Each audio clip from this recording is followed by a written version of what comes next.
Good afternoon. It's Ginny from 2 to 3 Relationship Counselling in Crow's Nest. And one of the things I really wanted to talk about today, which I know I've talked about before, but I just thought it always comes up in my room and how important it is that who we are is because of where we've come from. And what I mean by that is our families, our broader families being relatives, and then the community around us, but predominantly our families will shape us as to who we are and how we walk in the world.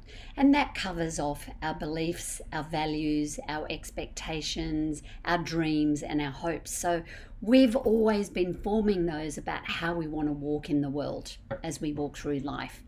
And so what actually happens is, as a 50-year-old person, I can be walking along, somebody gives me a particular look, or I'm in a situation where it's quite triggering, because remembering the other person is only a trigger.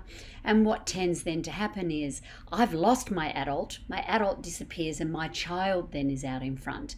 And then it's my child that is actually then responding, but more often than not responding, they're reacting. And they're reacting because they, when they were young, potentially didn't have a say as to what their dreams and hopes and beliefs and expectations were, because they weren't valued at the time. It was really how it fitted into the family system. But now that we're in an adult, what we actually want to be able to do is our adult needs now to understand the child part that is all within all of us.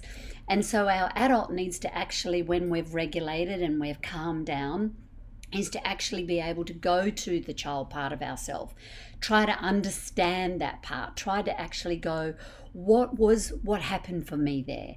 What dream or hope or belief or expectation wasn't met, and what did it mean to me? And then I need to then get my adult back. So instead of the child being out in front, we need to swap it around. Then I want my adult to be out, and I want to constructively, not destructively, but constructively go to the other person if it is appropriate, and be able to express what those needs and wants and desires and beliefs and hopes and values and expectations are, and go into a conversation where I will put forward my reality about what it would mean and look like for me, but also how does it fit for them? So then we get into a conversation where we're actually taking time to really understand each other's differences. And differences are good, because through difference is where we grow, but it's also where we grow in relationship with our partner, because we start to really see the light of how different we are, but then how then that brings richness and depth to the relationship. So next time you're out and you're in a more reactive mode, what I would be encouraging you to do is to go, how old do I feel now? Do I really feel in my adult, or am I feeling more in my child?